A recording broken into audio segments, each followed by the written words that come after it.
اعوذ باللہ من الشیطان الرجیم بسم اللہ الرحمن الرحیم۔ عزیزان من، آج اپریل 1984 کی 13 تاریخ ہے اور درس قرآن کریم کا آغاز سورہ الدہر کی آیت 10 سے ہو رہا ہے، 76/10۔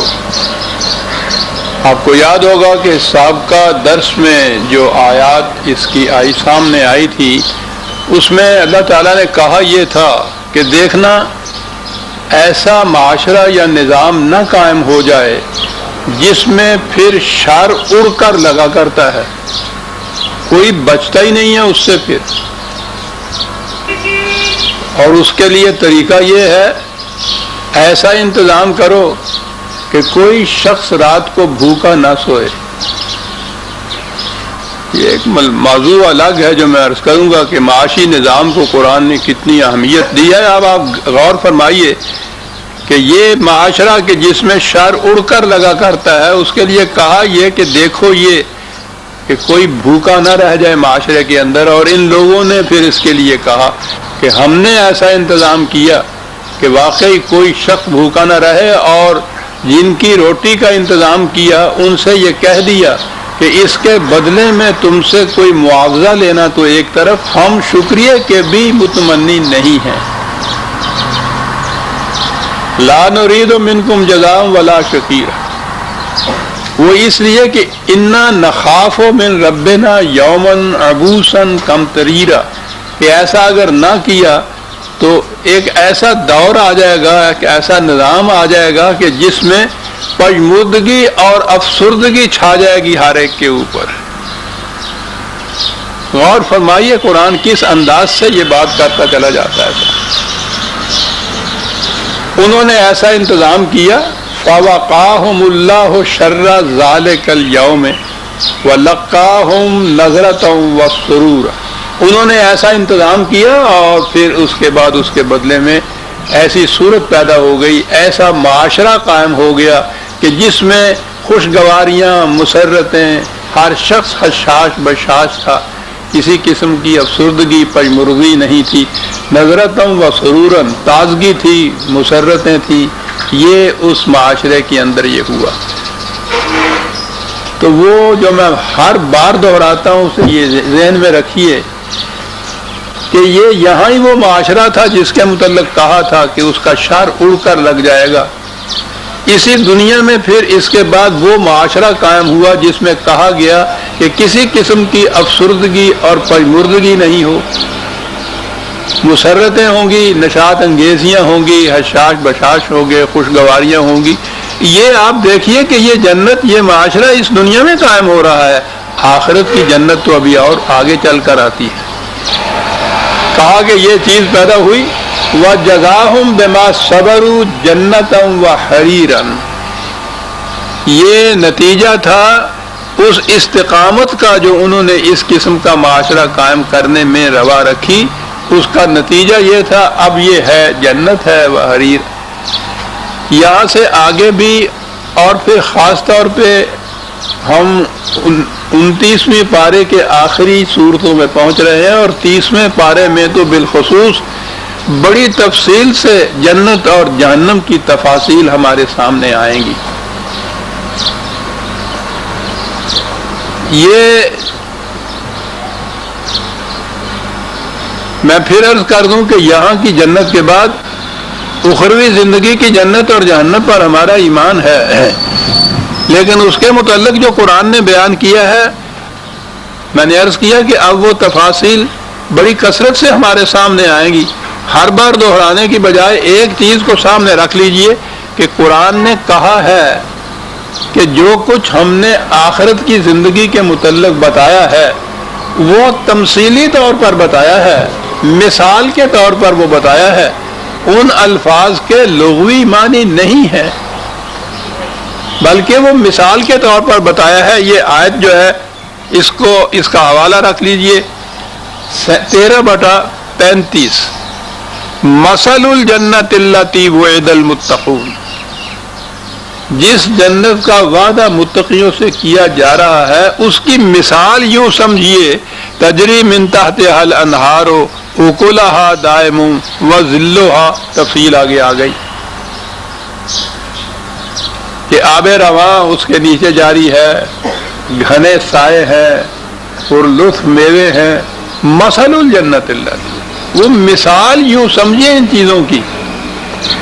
آپ کو یاد ہے کہ قرآن کریم نے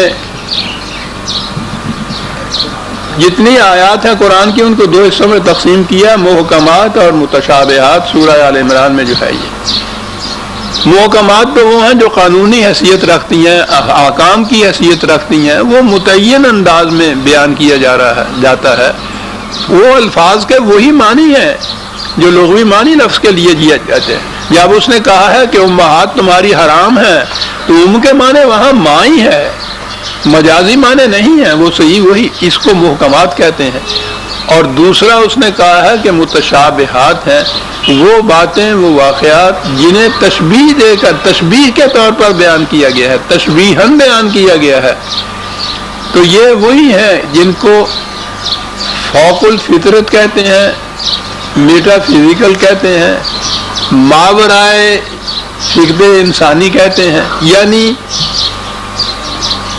خدا کا عالم امر جس میں خود اللہ تعالیٰ کی ذات، اس کا پورا نظام، اس کے وہ ملائکہ، وہ تفاصیل، وہ عالم امر ہے، وہ ہماری سمجھ اور دانش سے ماوراء ہے۔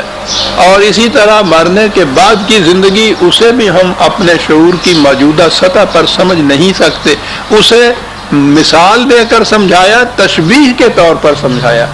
تو اب یہ جتنی چیزیں آئیں گی جنت کے متعلق جو تفاصیل دی ہیں قرآن نے، یہ سمجھ لیجئے کہ وہ مثال کے طور پر بیان کی ہیں، تشبیہاً بیان کی ہیں۔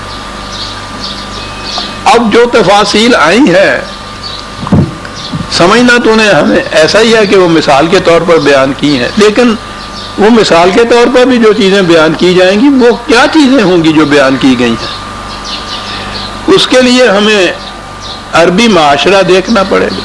تو عربوں کے ہاں تو آپ جانتے ہیں سوائے ریگستان کے کہیں کہیں جسے وہ جنت کہتے تھے، وہ چند درخت ہوتے تھے کھجوروں کے، نخلستان، اور وہ وہاں جہاں پانی کا چشمہ ہوتا تھا، جہاں پانی کا چشمہ ہوا، 4 درخت وہاں ہو گئے، وہ ان کے لیے جنت ہوتی تھی، وہاں وہ ڈیرا ڈال لیتے تھے، چشمہ خشک ہوا، خانہ بدوشی کی زندگی۔ یہ جن جسے کہا ہے قرآن نے، وہاں سے یہ اٹھے اور کہیں پھر جا کے ڈھونڈا، کہیں پانی مل گیا، وہیں 4 درخت ہوئے، اس کے نیچے پھر ڈیرا ڈال دیا، ان کی تو زندگی یہ تھی۔ اب وہ جو دیکھتے تھے للچائی ہوئی نظروں سے، ان کے دونوں طرف عظیم الشان تہذیب کی مالک 2 سلطنتیں، 2 مملکتیں تھیں، روما کی مملکت اور ایران کی مملکت۔ وہ مملکت ہی نہیں تھی، ہزارہ سال پر بکھری ہوئی تہذیب تھی ان قوموں کے اندر۔ وہاں جس انداز سے آسائش، زیبائش کی نوا کی چیزیں تھیں، یہ اس قسم کے یہ عرب کہ جن بیچاروں کو کھجوریں کھانے کو کھجوروں کی گٹھلیاں پیس کر ستو بنا کر گزارا کرتے تھے۔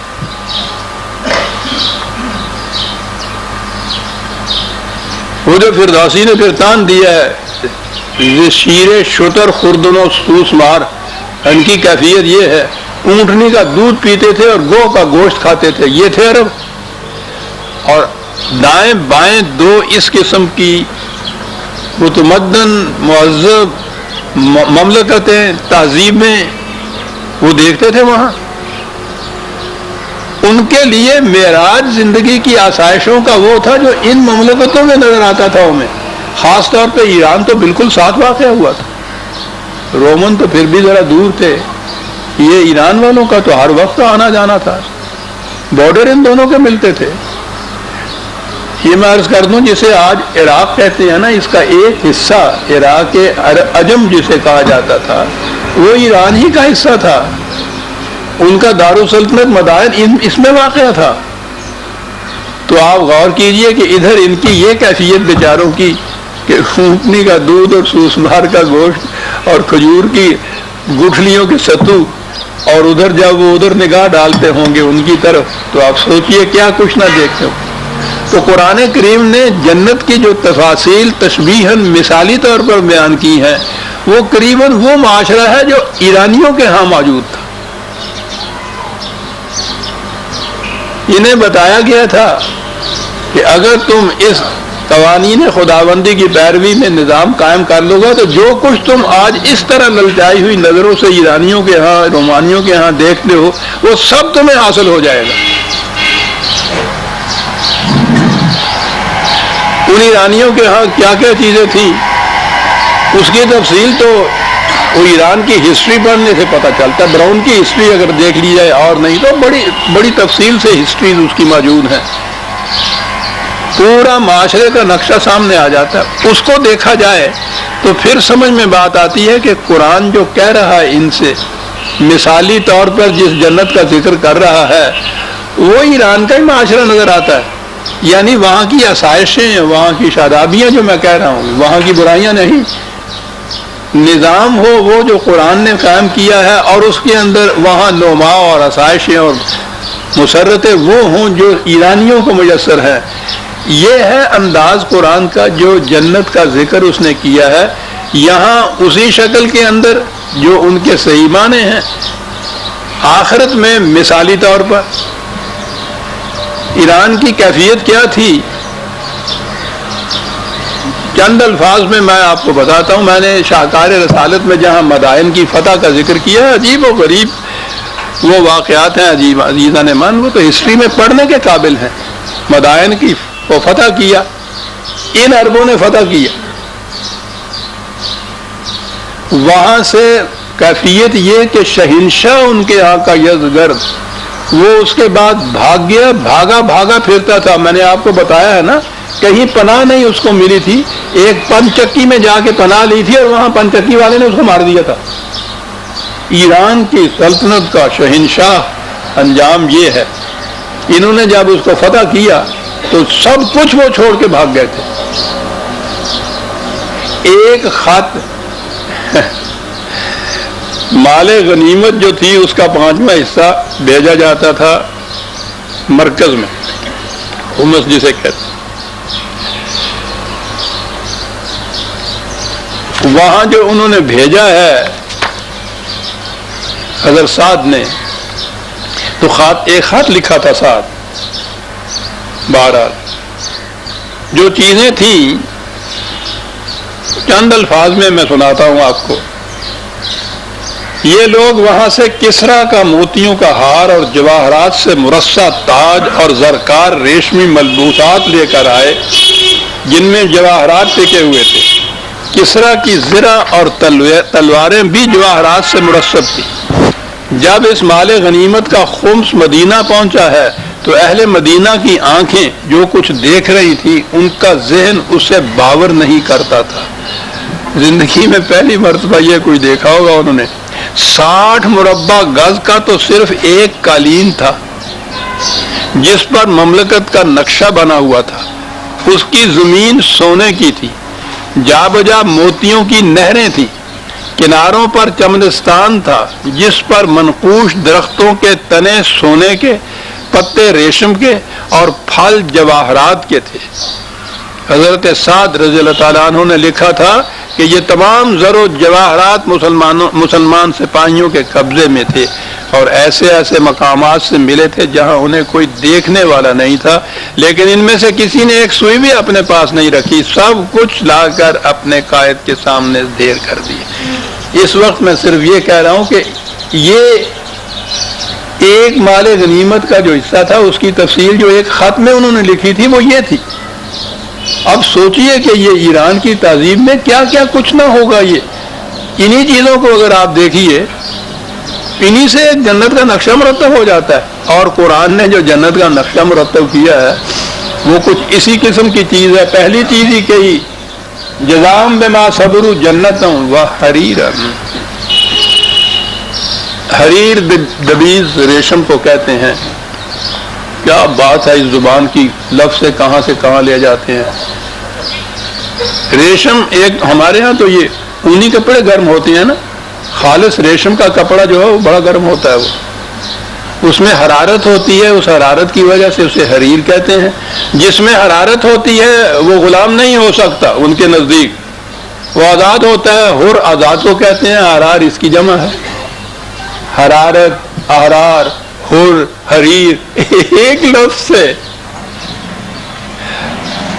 آپ سوچ لیجئے کہ لغوی معنی میں اگر حریر، جنت کے ساتھ حریر کے معنی جو تھے وہ ریشم کا ملبوس تھا، تو وہ جو اس کی معنویت کیفیت تھی، اس میں حرارت تھی زندگی کی، روح کے مردہ نہیں تھی، اس حرارت میں آزادی تھی، کیونکہ پہلے کہہ دیا ہے کہ جہنم کی زندگی میں سلاسل و اغلالم و سیرہ پہلے آ چکا ہے نا، معقومیت تھی، زنجیریں تھیں، ہتھکڑیاں تھیں، بیڑیاں تھیں۔ اس کے مقابل میں جنت کا پہلا ہی لفظ حریرن بیان کر دیا، آزادیاں، حرارتیں، زندگی اور ریشم کے ملبوسات۔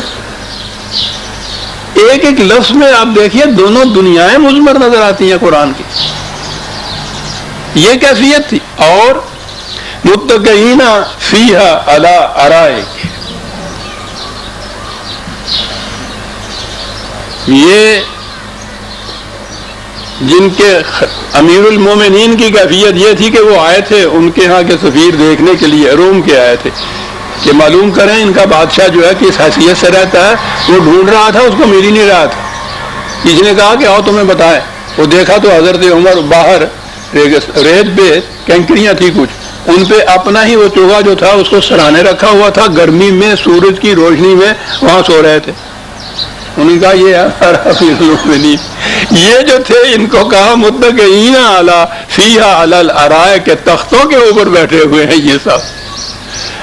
تقابل دیکھتے چلے جائیے نا۔ اب پھر عرب کی سرزمین، گرمی آئی تو اتنی سخت گرمی وہاں کی سوچیے نہیں صاحب، وہاں کی گرمی جو ہے۔ پھر سردی آئی تو اتنی سخت سردی۔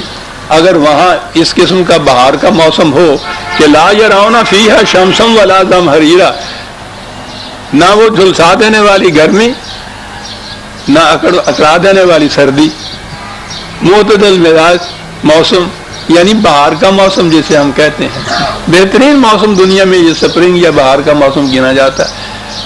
بہار کا موسم ہمیشہ رہے۔ وَدَانِيَةً عَلَيْهِمْ ظِلَالُهَا، ان کے ہاں درخت ہوتے تھے تو وہ کھجور کے درخت نیچے سے اوپر تک تنا ہی تنا چلا جاتا ہے، اور تنا میں ایک پتا بھی نہیں ہوتا، اوپر جا کے چند شاخیں ہوتی ہیں صرف۔ اب ان چند شاخوں کا جو سایہ ہوتا ہے نیچے، اب سوچئے تو صحیح، لیکن ان کے لیے تو غنیمت تھا۔ کہا یہ نہیں، وہاں اس قسم کے درخت ہوں گے جن کی سایہ دار شاخیں جھکی ہوئی ہیں، گھنا سایہ اتنا۔ اور اگلی بات ہے جناب وَذُلِّلَتْ قُطُوفُهَا تَذْلِيلًا، اور وہ پھلوں سے لدی ہوئی شاخیں، اور یہ ہے وہ جو خصوصیت ہوئی۔ پھلدار درخت اور ان کی شاخیں تو ہر معاشرے میں ہوتی ہیں۔ کہا کہ وہ پھل اس قسم کے کہ خود جا کے ہاتھ بڑھا کے ان کو توڑنا نہ پڑے، وہ خود بخود جھک کے ان کی جھولی میں آ جائے۔ اور یہ ہے جنت۔ ہمارے ہاں یہ بڑے فخر سے اب کہا جاتا ہے، اور ہے بھی ٹھیک کی بات فخر کی، کہ پیدائش ہمارے ہاں اجناس کی بھی اور خاص طور پہ پھلوں کی بہت زیادہ ہو گئی ہے۔ جتنی زیادہ ہو گئی ہے اتنے ہی وہ عوام کے ہاتھوں سے دور چلے گئے ہیں۔ گرمیوں میں خواہ وہ آم ہو، سردیوں میں خواہ یہ وہ کنو اور سنترے ہوں، وہ غریب ان کی طرف صرف دیکھ ہی سکتا ہے۔ اتنے دور چلے، یعنی اندازہ لگائیے قرآن ایک تو یہ جو مجازی نقشہ کھینچ رہا ہے، ایسے درخت سایہ بھی اتنا گھنا ہو، پھلوں سے شاخیں لدی ہوئی ہوں، شاخیں جھکی ہوئی ہوں، یہ تو ہوا ٹھیک ہے، ہوتا ہے۔ اگلی چیز جو ہے کہ وہ اس طرح سے وہ شاخیں پھلوں سے لدی ہوئی ان کے ہاتھوں میں آ گئی ہوئی صاحب، اور یہ ہے جنتی معاشرہ۔ پیداوار لاکھ سے زیادہ ہو، اگر وہ غریب کی دسترس میں نہیں ہے تو انہیں اس سے کیا فائدہ ہوگا؟ ابن مریم ہوا کرے کوئی، میرے دکھ کی دوا کرے کوئی، غریب کے دکھ کی دوا تو وہ حل کرے گا نا جو اس کی دسترس میں ہوگا۔ قطوفھا وذللت قطوفھا تذلیلا، کیا جھکے ہوئے اس طرح دانیتاً ان کی دسترس میں جو ہوں گے، یہ ہوگی وہ یطاف علیہم بآنیۃ من فضۃ واکواب کانت قواریر من فضۃ قدروها تقدیرا،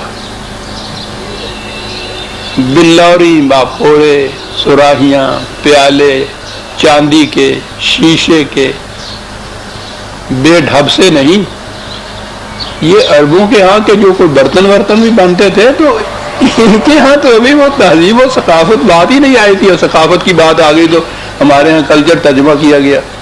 ثقافت عربوں کے ہاں وہ ایک قبیلہ تھا بنی ثقیف، وہ تلواریں بنایا کرتے تھے اور تیز کیا کرتے تھے۔ عربوں کی ثقافت تو تلوار تھی، ہمارے ہاں نعت اور گانا آ گیا۔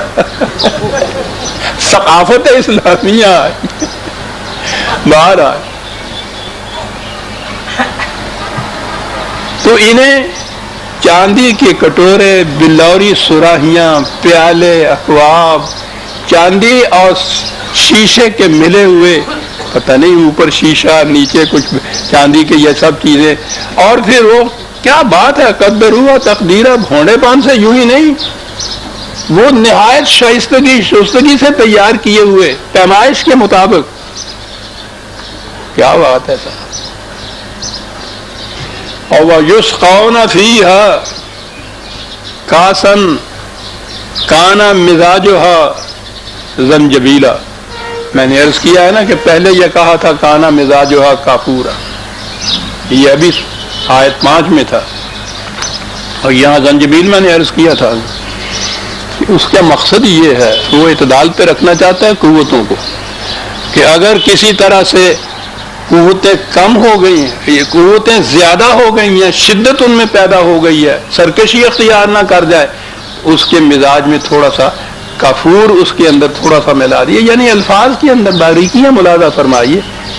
کافور طبی نقطۂ نگاہ سے حرارت کو کم کرنے کے لیے دیا جاتا ہے، کم کر کے اعتدال پہ لے آئے، اور اگر حرارت کم ہو رہی ہے تو طبی نقطۂ نگاہ سے ادرک تھوڑا سا دیا جاتا ہے، جسے زنجبیل کہتے ہیں، وہ تھوڑا سا وہ ملا دیا جاتا ہے تاکہ اس کی حرارت جو کم ہو گئی ہے وہ ذرا بڑھ جائے اور نقطۂ اعتدال پہ آ جائے۔ یعنی بات مشروب کی ہو رہی ہے، جو کچھ پینے کو مل رہا ہے۔ میں نے عرض کیا تھا نا کہ عربی زبان میں شراب کوئی نہیں کہتے، وہ تو ہمارے یہاں کہتے ہیں، وہ ہر مشروب کو کہتے ہیں، پینے والی چیز جو ہے، ڈرنک جس کے آپ کہتے ہیں۔ ڈرنک میں نے کہہ دیا تو پھر انگریزی کا ڈرنک آ گیا، کیا کیا جائے، بنتی نہیں ہے بادہ و ساغر کے لیے بغیر، تو وہ کولڈ ڈرنک پھر کہنا پڑتا ہے ان کو۔ تو ہر مشروب کو وہ شراب کہتے ہیں۔ تو جو کچھ پینے کو ملے گا ان پیالوں کے اندر کیفیت یہ ہوگی، حرارتیں اگر کم ہو گئی ہیں تو وہ ان کو ذرا بڑھا کے اعتدال پہ لے گا، بڑھ گئی ہیں تو وہ اس کو ذرا نیچے گھٹا کے لے آئے گا۔ اب بات شراب اور پینے کی چیز کی ہو رہی ہے، اور بات ساری اسلامی نظام کی ہو رہی ہے کہ جس میں ہر قوت کو اعتدال پہ رکھا جاتا ہے ساتھ۔ یسقون فیہا کاسا کان مزاجھا زنجبیلا، پھر مزاجھا کے معنی کہ یہی نہیں کہ وہ خود اس کے اندر یہ تاثیر ہوتی ہے اس قسم کی، اگر زنجبیل والی ہو تو وہ تو پھر ہر وقت حرارت کو تیزی کرتی رہے گی، کافور والی ہو تو وہ حرارت کو کم کرتی رہے گی۔ مزاج ہے یعنی اس میں یہ آمیزش کر دی جاتی ہے کہ وہ یہ ہو جائے۔ عزیزان من وقت بھی نہیں ہے، کیا عرض کروں، ورنہ ایک ایک لفظ پہ جی چاہتا ہے کہ میں ایک ایک درس صرف کر دوں۔ یہ زنجبیل کا لفظ ہے، اگر میں جاؤں اس کے معنوں میں عربی زبان میں وہ کیا کس طرح یہ لفظ بنایا تھا انہوں نے، ایک درس صرف ہو جاتا ہے اس کے اوپر۔ بہرحال مزاجھا زنجبیلا، کہاں سے آتی ہے یہ مشروب؟ عینن فیہا تسمی سلسبیلا، وہ چشمہ ہے۔ یہاں اس چشمے کے متعلق کہا تھا یفجرونہا تفجیرا، وہ اس چشمے کو اپنے دل سے ابھار کر پھاڑ کر لائیں گے، وہ اندر سے ابھرے گا وہ چشمہ۔ بات ہو رہی ہے اس قسم کی جیسے ایران کا نقشہ کھینچا جا رہا ہو، الفاظ وہ استعمال کر رہا ہے کہ جس کے اندر اسلام کی ساری تعلیم چلی آ رہی ہے۔ یہی نہ سمجھ لینا کہ وہ باہر کہیں چشمہ ہے وہاں سے آئے گا، وہ تو آئے گا ہی، وہ تو ضروری چیز ہے، دنیا کی چیزیں ہیں، لیکن یہ چشمے وہ ہیں جو تمہارے قلب سے پھوٹتے ہیں۔ یہاں یہ کہا کہ یہ چشمہ وہ ہے، آپ کو یاد ہے کہ قرآن کریم نے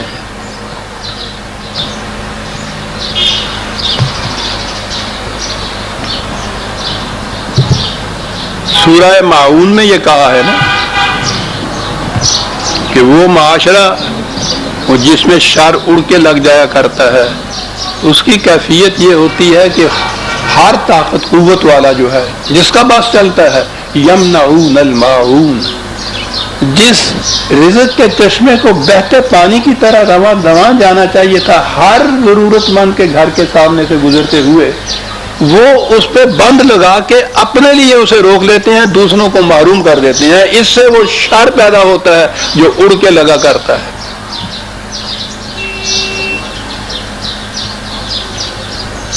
ابھی یہاں تو غنیمت ہے، وہ وقت نہیں آیا۔ دنیا میں جہاں بھوکوں نے اٹھ کے پھر جو فساد برپا کیے ہیں، اس سے نظر آتا ہے کہ شر کیسے اڑ کے لگا کرتا ہے۔ یہ کہا تھا قرآن نے کس کے لیے؟ ویل للمصلین الذین هم عن صلاتهم ساہون، یہ وہ ہیں جو اپنے آپ کو دھوکہ دے دیتے ہیں کہ ہم نے نماز پڑھ لی، فریضہ ادا ہو گیا۔ تباہی ہے ان نمازیوں کے لیے جو دھوکے میں اپنے آپ کو رکھتے ہیں۔ ہم جراؤن، سمجھتے یہ ہے کہ یہ اٹھنا اور بیٹھنا اور سجدہ اور رکوع و سجود بس یہ ہے نماز، یہ کیا کہ اپنے آپ کو فریب دے لیتے ہیں، دوسروں کی نگاہوں میں متقی اور پرہیزگار بن جاتے ہیں۔ اور یمنعون الماعون، اور کیفیت یہ ہے کہ جس رزق کے چشمے کے پانی کو ہر ایک کے گھر کے سامنے سے گزرنا چاہیے اس پہ بند لگا لیتے ہیں اور اپنے لیے اس کو محفوظ کر لیتے ہیں۔ یہ ہیں وہ نمازی جن کے لیے تباہی ہے۔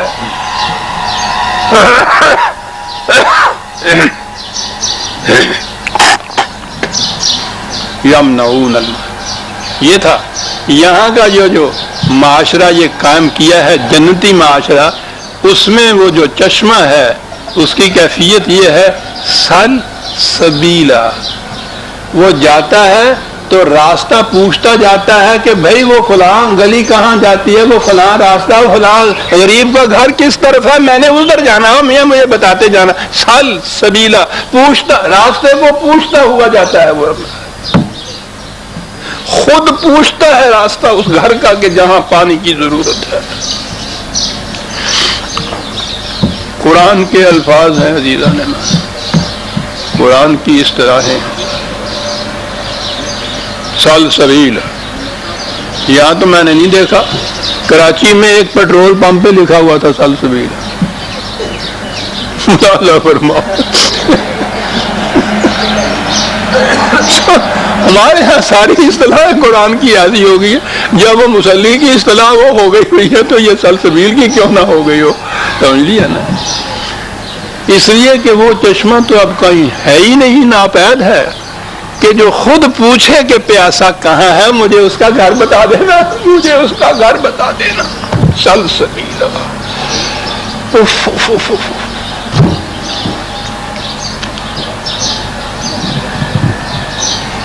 یہ اس چشمے کا پانی جسے آپ کہیں گے کہاں سے آتا ہے، ایک ریفرنس یہ بھی ہے 83 ہے غالباً، ہاں 83/26-27، ایک ایک لفظ میں قرآن معنویت پیدا کرتا چلا جاتا ہے۔ ختامہ مسک، اس کے اوپر جو سیل کیا ہے اس کو تو مسک سے کیا ہے، وہ مشک جسے ہم کہتے ہیں اس کو مسک کہتے ہیں، وہی زنجبیل والی بات جو ہے۔ کائے کے لیے مزاجہ من تسنیم، تسنیم، ہمارے ہاں تو یہ لفظ اب جو ہیں معاف رکھیے گا، پہلی لڑکی پیدا ہوئی تو نسیم نام رکھ دیا، پھر اس کے بعد اور پیدا ہو گئی وسیم رکھ دیا، پھر اور پیدا ہو گئی تسنیم رکھ دیا. وہ اس کام ہی آتا ہے یہ چیز جو ہے. یہ جو چشمہ ہے تسنیم کہتے ہیں جو اوپر سے نیچے کی طرف آئے. وہی خداوندی کے لیے نزول کا لفظ تھا، بارش کے لیے نزول کا لفظ تھا. یہ چشمہ ہوا ہے جس کے لیے تسنیم کا لفظ ہے، آبشار کی طرح اوپر سے نیچے آ رہا ہوگا. بلندیاں اس کے اندر ہیں. اس کا جو سورس ہے اس چشمے کا وہ بلندی پہ واقع ہوا ہے، وہاں سے تمہارے ہاں آتا ہے اور پھر راستہ پوچھتا ہوا ہر پیاسے کی پیاس بجھاتا ہوا آگے چلا جاتا ہے. اس کے لیے جو کہا ہے کہ یہ مزاج اس کا یا ختام اس کا ہے، مہر سین اس کے اوپر مشک کی لگی ہوئی ہے، مزاج میں تھوڑی سی آمیزش کر دی گئی ہے زنجبیل کی تاکہ قوتیں اور حرارتیں باقی رہیں. کاہے کے لیے یہ کچھ کیا گیا ہے؟ ذالک فلیتنافس المتنافسون. یہ اس لیے ہے کہ زندگی کی شاہراہ کے اوپر اقوام عالم میں جو آگے بڑھنا چاہتا ہے وہ اس سے آگے بڑھ جائے. یہ اس لیے یہ مشروبات اور جنت کی آسائشیں دی جا رہی ہیں، یہ منافست کے لیے ہیں، آگے بڑھنے کے لیے ہیں قوموں کی زندگی. مومن بالائے ہر بالا ترے، مومن کی شان یہ ہے جتنا اونچے بلندی کے اوپر ہے اس سے بھی وہ بلند، اس لیے کہ غیرت او برنت عبد ہم سرے. وہ پیچھے رہ جانا تو ایک طرف رہا، اس کی تو غیرت یہ بھی نہیں برداشت کر سکتی کہ کوئی ہمدوش اس کے ہو جائے. وہ آگے جاتا ہے، بلندیوں پہ جاتا ہے. مزاج من تسنیم عین یشرب بہل مقربون. کاہے کے لیے؟ پھر فی ذالک فلیتنافس المتنافسون. جس نے آگے بڑھنا ہے وہ آگے بڑھتا ہوا چلا جائے. 83/26 یسکون فیہا کاسن کانا مزاجھا زنجبیلا عینا فیہا تسمی سلسبیلا ویطوف علیہم ولدان مخلدون اذا رأیتہم حسبتہم لؤلؤا منثور. اور پھر معاف رکھیے جنت والوں کے ہاں ان کے اہل و عیال میں سے بھی ہوں گے، لیکن صرف وہ جو جنت میں جانے کے مستحق ہوں گے. صرف بڑے باپ کا بیٹا ہونے کی وجہ سے نہیں جنت میں پہنچ جائے گا. یہ تو نسبت کوئی شے وہاں نہیں ہے کہ دریرہ فلاں ابن فلاں چیزیں نے، وہ خود مستحق ہوں گے. نقشہ ایسا کھینچا ہے نا، جی چاہے گا نا کہ انسان خود ہے، بیوی بچے بھی ساتھ ہوں گے تو ان سے کہا ہے کہ یاد رکھو ان کی نجات کا بھی فکر کرو.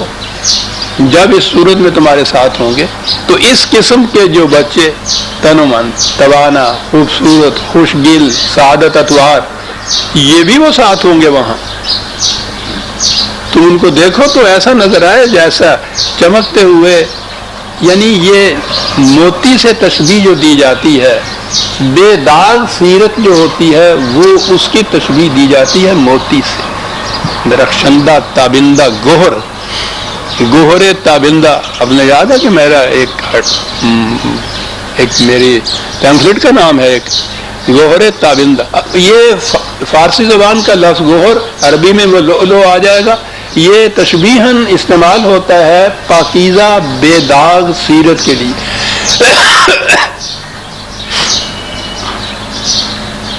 اس قسم کے وہ نوجوان بیٹے، اولاد بھی ساتھ ہوگی. اور پھر منصور کا لفظ کیا بات ہے! یوں تو ویسے ہی موتیوں کے لیے یہ آتا ہے بکھرا ہوا، تو اس کے معنی یہ ہیں کہ وہ ان گھر والوں ہی کے لیے نہیں کہ چار دیواری میں بند کر کے ان کو رکھ چھوڑا ہوا کہ باہر نہ نکلنا، اللہ بابا لے جائے گا بچوں کو، ہم تو ڈراتے ہیں نا ان کو. یہ صورت نہیں ہے اس معاشرے کے اندر. ان کو معاشرے میں پھیلایا ہوا ہوگا، وہ ہر جگہ جا سکیں گے، آ سکیں گے. یعنی وہاں یہ ڈر نہیں ہوگا کہ کسی طرح سے غلط قسم کی تربیت کی چیزیں بچوں کو متاثر کر جائیں گی. باہر نہ بھیجو ان کو، بابا پتہ نہیں وہ معاشرہ کس قسم کا ہے. وہ تو سارا معاشرہ جنت ہوتی. جنت میں کوئی گوشہ بھی جہنم نہیں ہوتا، جیسے جہنم کا کوئی گوشہ بھی جنت نہیں ہوتا۔ لولو منصور۔ اب یہ سارا کچھ کہنے کے بعد اذا رأیت ثم رأیت نعیما و ملکا کبیرا، اب آ گئی بات کیا کچھ میسر ہو۔ جلال اور جمال دو ہی چیزیں ہیں کائنات کے اندر، آسائشیں، زیبائشیں، آرائشیں، یہ ایک طرف، یہ جمالیات کی چیزیں ہیں، اور اس کے ساتھ مملکت، قوت، اقتدار، یہ جلال کی چیزیں ہیں۔ قرآن کا خدا جو ہے عزیز حمید ہے، صاحب قوت بھی ہے، مستحق حمد و ستائش بھی ہے۔ کہا کہ اس معاشرے کو تم دیکھو گے، پھر دیکھو گے، بار بار دیکھو گے تو دونوں چیزیں وہاں نظر آئیں گی، آسائشیں اور زیبائشیں بھی نظر آئیں گی، قوت و جبروت بھی نظر آئے گا، ملک کبیرہ،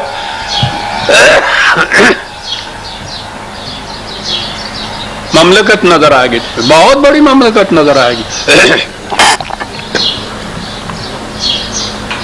یہی جو دو شہر مکے مدینے والے جو تھے، چند ہی سالوں کے عرصے کے اندر نبی اکرم صلی اللہ علیہ وسلم کی وفات کے وقت تو 10 لاکھ مربع میل پر مملکت مشتمل تھی، چند سالوں کے بعد حضرت عمر رضی اللہ تعالیٰ عنہ کے زمانے میں 23 لاکھ مربع میل پر مملکت میسر، سارا ایران، ادھر سے رومن کا وہ حصہ بازنطینی جو اس طرف تھا، وہ مصر کا علاقہ، اور یہ ادھر بلوچستان تک کا علاقہ، ذرا آگے چل کے ہم جو کہتے ہیں، وہ تو تاریخ اب آہستہ آہستہ انکشاف کر رہی ہے کہ صحابہ کے زمانے میں تو چین تک پہنچے ہوئے تھے۔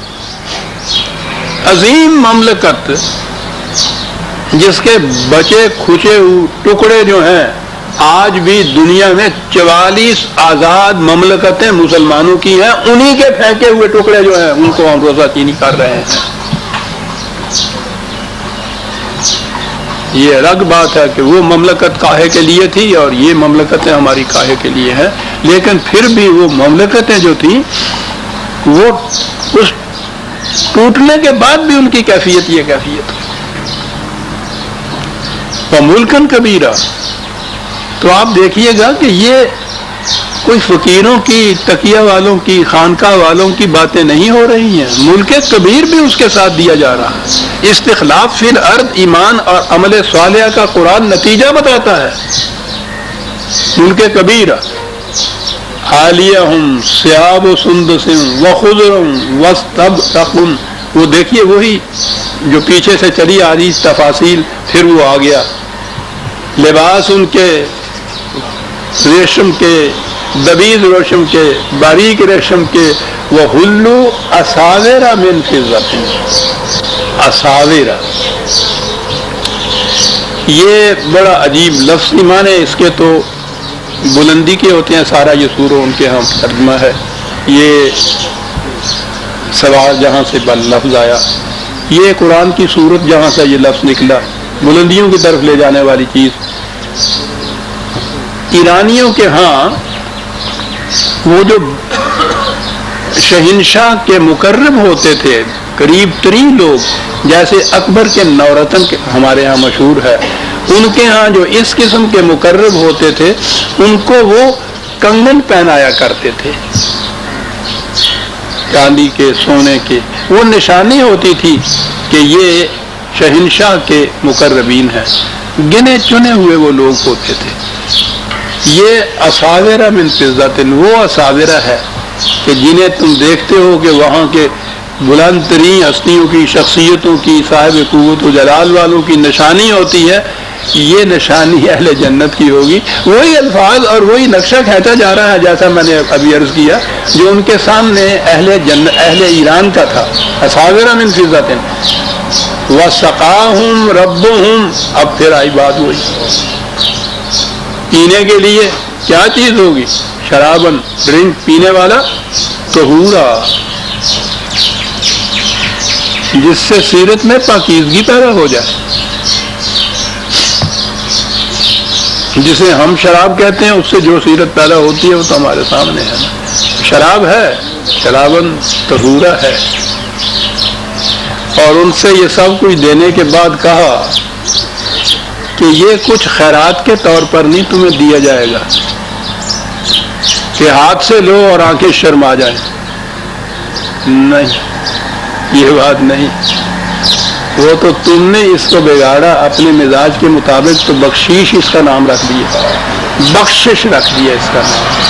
جنت بخشش میں ملتی، بخشیش میں نہیں ملتی۔ ان ھذا کان لکم جزاء وکان سعیکم مشکورا، یہ سب کچھ جو ہم نے بتایا ہے تمہارے اپنے اعمال کی جزا ہے، تمہاری محنتیں جو تھیں ان کو صرف برابر کر دیا ہے ہم نے، ان میں یہ پھل آ گیا، بھرپور نتائج پیدا کیے ہیں تمہاری سعیکم، تمہاری اپنی محنت نے یہ بھرپور نتائج پیدا کر دیے ہیں، یہ ہے جو تمہیں ملا ہے، یہ جسے کہتے ہیں خدا واسطے کی جنت، یہ وہ نہیں ہے، یہ خیرات کے ٹکڑے نہیں ہیں جو تمہیں دیے گئے ہیں، یہ تمہاری اپنی محنت کا اجر ہے۔ اور قرآن کا یہ جو معاشرہ جس کا ذکر کیا ہے، اس معاشرے میں تو ریٹرن، کمپنسیشن، جزا، بدلہ، معاوضہ، لیس للانسان الا ما سعی، صرف محنت کا ہے، سرمایہ کا نہیں۔ یہاں بھی کہنا سعیکم مشکورا، تمہاری جو لیبر تھی، تمہاری جو محنت تھی، اس سے بھرپور نتائج پیدا کیے ہیں، یہ جزا ہے، اس کی معاوضہ ہے اس کا جو تمہاری محنت تھی، یہ دیا ہے ہم نے اس کو۔ اب یہ جو معاشرہ اس قسم کا کہا گیا ہے، اسے کس طرح سے قائم کیا جائے گا؟ کہا اس کے قائم کرنے کے لیے انا نحن نزلنا علیک القرآن تنزیلا، اس معاشرے کے قائم کرنے کے لیے ہم نے اس قرآن کو نازل کیا ہے تمہاری طرف۔ پھر وہی نزول ہے، اوپر سے نیچے آنے والی بات، جو نازل کیا ہے اس قرآن کو ہم نے تمہاری طرف تنزیلا، بتدریج، آہستہ آہستہ۔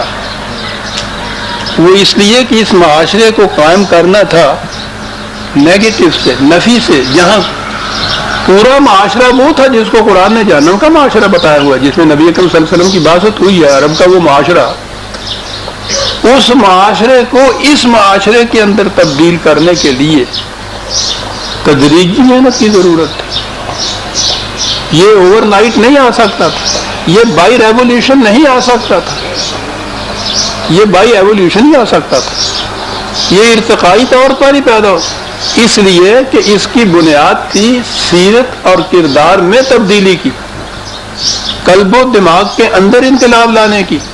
یہ چشمے دل کی گہرائیوں سے پھوٹنے تھے۔ قوت کے زور پر تو آپ ایک اوور نائٹ تو بڑی لمبی چیز ہوتی ہے، 1 گھنٹے میں آپ اس قسم کا انقلاب برپا کر سکتے ہیں، لیکن وہ انقلاب نہیں ہوگا۔ انقلاب تو وہ ہے جس میں قلب کی تبدیلی ہو، اور قلب کی تبدیلی کے لیے یعلمہم الکتاب والحکمہ ویزکیہم، نبی اکرم صلی اللہ علیہ وسلم جیسا معلم، ان جیسے سیکھنے والے، فریضہ حضور کا بتایا کہ وہ تعلیم دیتا ہے کتاب کی اور حکمت کی، عقل و فکر کی، عقل و شعور کی، اور یزکیہم، اس طرح سے تمہاری سیرتوں کو پاکیزہ کرتا ہے۔ وہ یہ تھے وہ جسے اب اہل جنت آپ کہیے، یعنی وہ لوگ جن کے ہاتھوں سے یہ معاشرہ قائم ہوا تھا۔ یہ اوور نائٹ نہیں ہو سکتا تھا، وہ تو جسے اس تاریخ میں ہم ویسے تو ان میں سے ایک صحابی اپنا مقام رکھتا ہے اور سارے برابر کے مستحق ہیں تبریک و تہنیت کے، لیکن جن کے ہاتھوں سے یہ مملکتیں اتنی قائم ہوئی، حضرت عمر رضی اللہ تعالیٰ عنہ کا جن کا بار بار وہ ذکر آتا ہے، وہ کس طرح سے عمر ابن خطاب سے فاروق کیسے بنے تھے، وہ تو خود لکھتے ہیں اپنی اس کنورشن یا تبدیلی کے متعلق کہ میں نکلا رات کو کہ دیکھوں رات کو ہم اکٹھے ہوا کرتے تھے جنگلی شراب پینے کے لیے، خود بیان کرتے ہیں۔ میں نکلا تو وہاں دیکھا کہ جہاں ہم اکٹھے ہوا کرتے تھے وہاں کوئی تھا نہیں، پتہ نہیں کیا حادثہ ہو گیا، تو وہاں کوئی بھی نہیں تھا، تو میں بڑا مایوس ہوا۔ اب معمول یہ تھا کہ اس کے بعد گھر دیر میں واپس جایا کرتے تھے، تو میں نے کہا اب کیا کریں، کافر نہ توانی شد نہ چار مسلمان شاؤ، کہا چلو کعبے کو چلتے ہیں، دیکھتے ہیں وہاں شاید کوئی ہو، اس سے کچھ باتیں کریں گے۔ یعنی یوں تو یہ آئے تھے کعبے کی طرف، شراب خانہ بند تھا۔ یہاں دور سے دیکھا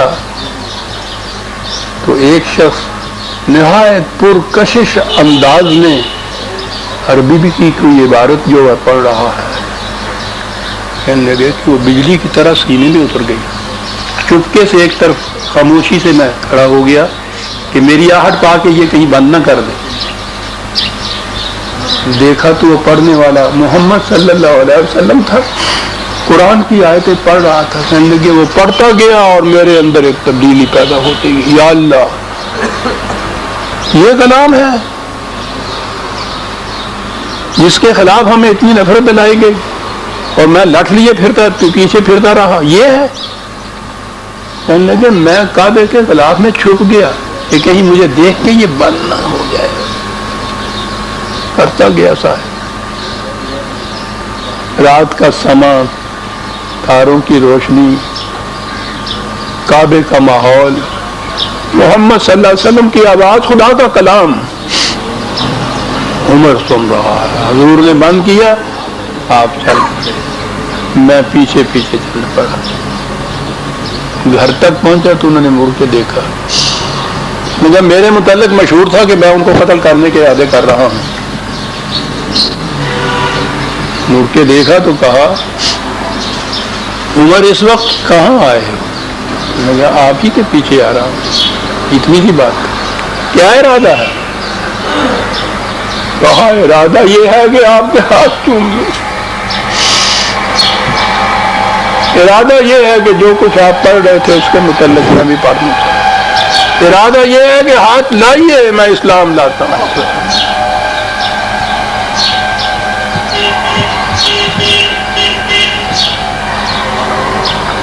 پتہ نہیں کتنے شب و روز کی سوچ گزاریوں کا یہ نتیجہ تھا جو عمر کی کیفیت یہ پیدا ہو گئی تھا، اور پھر وہاں سے تعلیم و تربیت شروع ہوئی ہے۔ یہ تو قدم اول ہے، یزکیہم ویعلمہم الکتاب والحکمہ، اور یوں یہ جو تھے عمر ابن خطاب کے فاروق اعظم بنتے تھے۔ تنزیلہ بتدریج نازل کیا،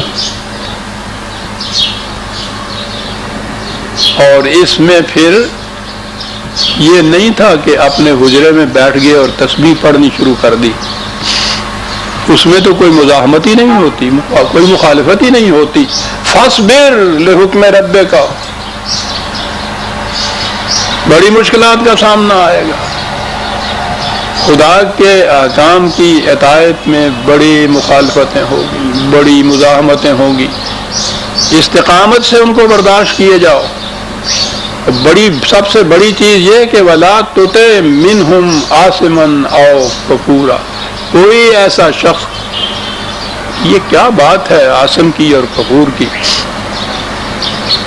عام معنی تو اس کے کیے جاتے ہیں کہ کوئی شخص جو گناہ گار، کفور، ناشکرہ، اس کی اطاعت نہ کر، گناہ گار نہ اور ناشکرے کی اطاعت کیا کر۔ یہ تو الفاظ اپنے اندر گہرائیوں میں کتنے معانی رکھتے ہیں۔ اس قسم کا نظام، اس قسم کا حکومت جو تمہیں تھکا دے، ایک لفظ ہے جو تمہیں تھکا دے، جو تمہاری صلاحیتوں کو مٹی کے نیچے دبا دے، ان کی اطاعت نہ کرنا۔ ہر انسانی حکومت میں، محکومیت میں یہی ہوتا ہے، وہ ابنائے قوم کو ذبح کر دیتے ہیں، اتنی مشقت لیتے ہیں کہ تھک جاتا ہے ہر شخص، جسمانی طور پر نہ تھکے تو ذہنی طور پہ تھکا دیتے ہیں، اور پھر کوشش یہ ہوتی ہے کہ کسی کی صلاحیت ابھرنے نہ پڑے۔ کہا یاد رکھنا اس چیز کو، ان میں سے کسی کی اطاعت نہ کرنا، وَاذْكُرِ اسْمَ رَبِّكَ بُكْرَةً وَأَصِيلًا وَمِنَ اللَّيْلِ فَاسْجُدْ لَهُ وَسَبِّحْهُ لَيْلًا طَوِيلًا۔ یہ وہ آیتیں ہیں جن سے صبح اور شام خدا کا نام لے، رات کے کچھ حصے میں اس کو سجدہ کر، وہ نماز کے اوقات جس طرح سے نکالتی ہیں۔ بہرحال میں نے جتنا کچھ قرآن کا مطالعہ کیا ہے عزیزان مان، پھر میں عرض کر دوں اپنی بات قریباً 50 سال ہو گئے ہیں، یہ متعین طور پر نماز کے اوقات قرآن سے نہیں ملتے ہمیں۔ بطور استنباط وہ اس قسم کی آیتوں سے یہ لیتے ہیں، صبح شام اور رات کے کسی حصے میں 3 یہاں سے 2 کسی اور۔ میں اس بحث میں نہیں پڑتا، جو کچھ امت میں ہوتا چلا آ رہا ہے میں ہمیشہ تاکید کرتا ہوں کہ اس کو قائم رکھا جائے اس معاشرے کے اندر، اور اس میں کسی قسم کی کوئی تبدیلی نہ کی جائے، کوئی تفریق نہ کی جائے، کوئی نیا طریقہ نہ ایجاد کیا جائے۔ یہ اہل قرآن جنہیں کہتے ہیں ان کے ساتھ میری لڑائی اس قسم کی ہے کہ انہوں نے اتنی سی بات پہ کہ نمازیں 5 نہیں 3 ہیں، ایک الگ فکرہ بنا دی۔ وہ 5 سے کون سا امت کا بیڑا گھر کھولا تھا جو 3 سے تم نے ان کو بتا دی؟ کیا کیا یہ تبدیلی کر کے تم نے؟ صلاۃ کے مفہوم کو اگر تم باہر لے کے آتے تو کہیں سے کہیں بات پہنچ جاتی۔ بہرحال میں کہہ یہ رہا تھا کہ وہ اس سے جو بات ہے وَاذْكُرِ اسْمَ رَبِّكَ، خدا کی صفت ربوبیت کو عام کرنے کے لیے صبح شام رات کے کچھ حصے میں تو وہ 2 کرنے چلے جاؤ، یہ تو وہ ہے فَاصْبِرْ لِحُکْمِ رَبِّكَ جس پر استقامت سے کھڑا ہونا ہوگا۔ یہ نماز کی 3 ہوں 5 ہوں 10 ہوں کتنے بھی ہوں، اس میں کون مزاحمت کرتا ہے؟ اس کے لیے تو حضرت شعیب علیہ السلام نے اپنی قوم سے کہا تھا کہ مجھے اجازت دو، تمہیں یہ چیز تم اس کی مخالفت تو نہیں کرو کہ میں صلاۃ اپنی کام کرنا چاہتا ہوں؟ تو انہوں نے کہا کہ نہیں، ہمیں کیا، ہم اپنے طریقے کے اوپر کچھ پوجا پاٹ کر لیتے ہیں، تم اپنے طریقے پہ کر لو۔ اور جب انہوں نے صلاۃ کا نظام قائم کیا تو انہوں نے کہا کہ شعیب یہ کیا، ہم تو سمجھتے تھے تو تم کوئی بھکتی پرستش اس قسم کی کوئی چیز ہے کرتے رہو، تمہاری صلاۃ تو ہمیں اس کی بھی اجازت نہیں دیتی کہ ہم اپنے مال کو اپنی مرضی کے مطابق صرف کر سکیں، یہ کیا صلاۃ ہے تمہاری؟ اس نے کہا کہ خدا کی صلاۃ یہی ہے۔ تو یہ چیزیں تھیں جس میں فاصبر لحکم ربک، نمازیں پڑھنے کی اجازت تو انڈیا میں ہمیں انگریز کے زمانے میں بھی تھی، آج وہاں ہندو کی سیکولر حکومت میں بھی مسلمانوں کو اجازت ہے نماز پڑھنے کی۔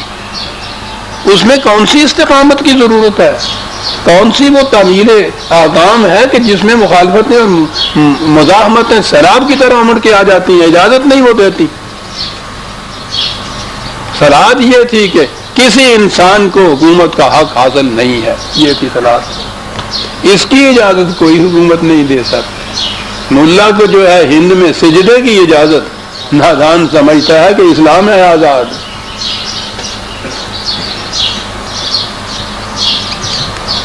کہا کہ یہ فرق یہ ہے، یہ جو مخالفت کرنے والے ہیں، ان هؤلاء يحبون العاجلة ويذرون وراءهم يوما ثقيلا، یہ جو پیش پا افتادہ مفاد ہوتے ہیں جھپٹ کے جلدی سے حاصل ہو جاتے ہیں، فوراً روپیہ جمع کیا اور اس کے بعد 10% لے لیا، ادھر سے کچھ مال لائے، 100 روپے کا لائے 1000 روپے میں بیچ دیا، کسٹم بچایا اور چونگی بچائی، اور یہ آجنا ہے سارا کچھ، یوں ہی جلدی سے سمٹ کے جو لے آئے آدمی، کہتا ہے یہ ان کے سامنے۔ اور وہ یومن ثقیلا، وہ جو بہت شاک گراں قدر جو وہ انقلاب ہے اس کو پس پش ڈال دیتے ہیں، اس کی طرف نہیں جاتے۔ ہیں 2-3 منٹ، 2-3 آیتیں رہ گئی ہیں۔ نحن خلقناہم وشددنا اسرہم واذا شئنا بدلنا امثالہم تبدیلا۔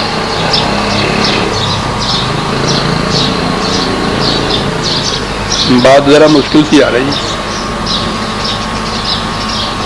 یہ جس قوت پہ، جس اپنے پیکروں پہ جیسے کہا جاتا ہے، جن یہ ظاہرہ اسباب کے اوپر اس قدر فخر اور ناز کرتے ہیں، اس کے بلبوتے پہ مخالفت کرتے ہیں، ہم نے ان کو پیدا کیا، یہ قوتوں کے اسباب پیدا تو ہماری کیے ہوئے ہیں، ان کو ہم اگر طلب کر لیں تو ان کے پاس تو رہ ہی کچھ نہیں سکتا. وَإِذَا شِئْنَا بَدَّلْنَا أَمْثَالَهُمْ تَبْدِيلًا. ہمارے قانون مکافات کی روح سے یہ بھی ناممکن نہیں ہے کہ ان کی جگہ ہم دوسری قوم لے آئیں. قرآن میں کئی مقامات پہ کہا ہے. یہ انہی سے نہیں کہا تھا جو کفار عرب تھے, ہم سے بھی کہا ہوا ہے قرآن نے کہ ایمان کے مدعیوں, مسلمان کہلانے والوں, اگر تم نے یہ نظام قائم نہ کیا تو تمہاری جگہ دوسری قوم آ جائے گی جو پھر اسے نظام کو قائم کرے گی. کہا ہمیں اس پہ بھی اقتدار ہے کہ ان کی دوسری قوم کو بھی ہم لے آئے. اِنَّ هَٰذِهِ تَذْكِرَةٌ, یہ ایک ایسی بات ہے جس سے ہم بتاؤ نصیحت تمہارے سامنے پیش کر رہے ہیں, اس سے سبق حاصل کرو, عبرت حاصل کرو. فَمَنْ شَاءَ اتَّخَذَ إِلَىٰ رَبِّهِ سَبِيلًا. پھر اس کے بعد جس کا جی چاہے اپنے رب کی طرف جانے والے راستے کے اوپر چل نکلے, جس کا جی چاہے. فَمَنْ شَاءَ. اور آگے ہے وہ جو بات میں کہہ رہا تھا, 2 منٹ کی میں شیخ صاحب سے اجازت بھی مانگوں گا. 2-3 مقام پہ یہ آتا ہے وَمَا تَشَاءُونَ إِلَّا أَن يَشَاءَ اللَّهُ. قرآن کریم نے سارے قرآن میں یہ ایک ہی انسان کی خصوصیت بتائی ہے کہ اس کو ہم نے آزادی دی ہے اختیار کی, 2 راستوں میں سے ایک راستہ اختیار کرنے کی. اسی سے ساری ذمہ داریاں اس پہ عائد ہوتی ہیں. فمن شاء کے معنی یہ ہے جو چاہے جعل حق. فمن شاء فلیؤمن ومن شاء فلیکفر. جس کا جی چاہے اس کو تسلیم کرے, جس کا جی چاہے اس سے انکار کر دے. یہ ہے سارے قرآن کی تعلیم جو ہے. یہاں بھی تھا فمن شاء, آگے جو آیا تھا اس کا ترجمہ کیا جاتا ہے, قرآن کی ساری عمارت جو ہے ڈھیر کر کے رکھ دی جاتی. وَمَا تَشَاءُونَ إِلَّا أَن يَشَاءَ اللَّهُ. کہا کہ جس کا جی چاہے, جو چاہے صحیح راستہ اختیار کر لے. ترجمہ کیا جاتا ہے لیکن یہ تو خود کچھ چاہ ہی نہیں سکیں گے, چاہ وہی سکیں گے جو خدا چاہے گا. چل بھائی, وہ سارا قرآن نے جو کہا ہے کہ جس کا جی چاہے یہ کرے, جی کہا کہ نہیں وہ ہم کنٹرول کرتے ہیں کہ یہ کیا چاہے. غلط راستہ اختیار کرنا چاہیں گے تو وہ بھی ہم کراتے ہیں. آپ کو یاد ہے ان کے یہاں خدا کی ایک معاذ اللہ صفت المضل بھی کہتے ہیں, گمراہ کرنے والا.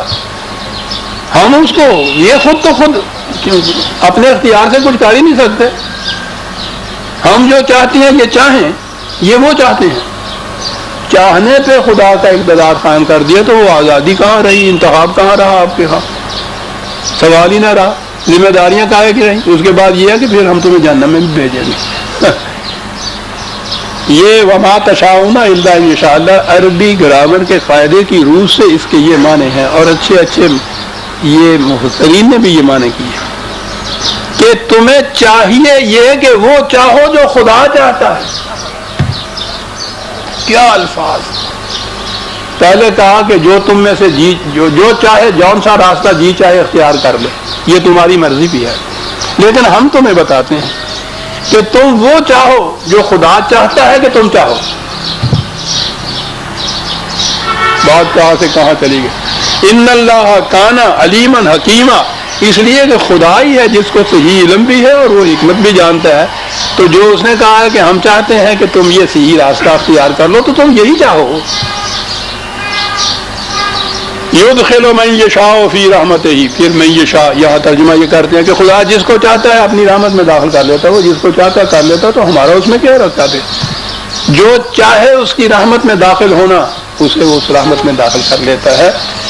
والظالمین اعد لهم عذابا علیما, اگر جو کچھ خدا نے یہ کہا تھا کہ تم یہ چاہو وہی بات تھی, تو پھر ظالمین کہاں سے آ گئے. جو چاہتا ہے اس کی رحمت میں داخل ہونا وہ اسے وہاں داخل کر دیتا ہے, اور ظالمین جو ہیں ان کے لیے ایک دردناک عذاب ہے.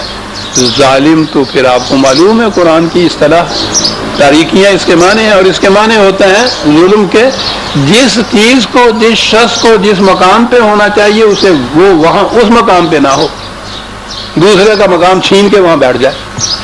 تو ظالمین کے لیے عذاب علیم ہے. سورہ الدہر آج ختم ہو گئی عزیزان من. آئندہ درس کا تو اعلان ہی اور کرنا ہے. پھر سورت آئے گی مرسلات کی ہمارے سامنے. ربنا تقبل منا انک انت السمیع